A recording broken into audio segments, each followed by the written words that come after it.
So if you're trying to find the median, let's say you have these numbers, 2, 4, 2, 1.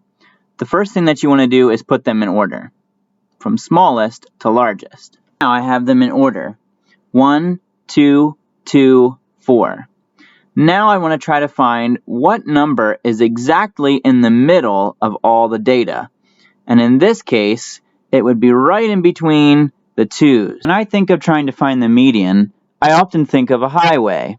In the middle of the highway is something called the median. Now here you can see I have some cars on the highway, and what's dividing them or what's separating them is that lovely baseball bat, which in this case would be the median, and you can see that there's an equal number of data on the one side and an equal number of data on the other side. So now you want to find the mean of a set of data. Here's the data again, and for the mean you're going to add them all together. So if I add 1 plus 2 plus 2 plus 4, my answer would be 9. Now you can add them in any way that you want. I just decided to add them in order. Once I have them all added and I have the sum of 9, I can then divide by the number of data points that I have. Or some people like to say the number of numbers. So 1, 2, 3, 4. I have 4 data points.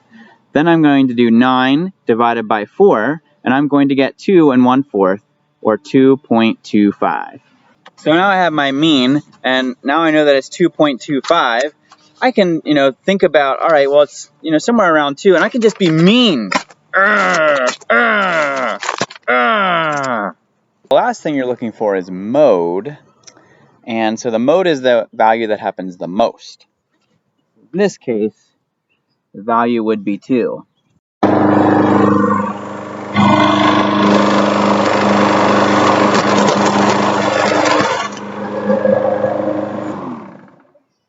That's how you find the mode.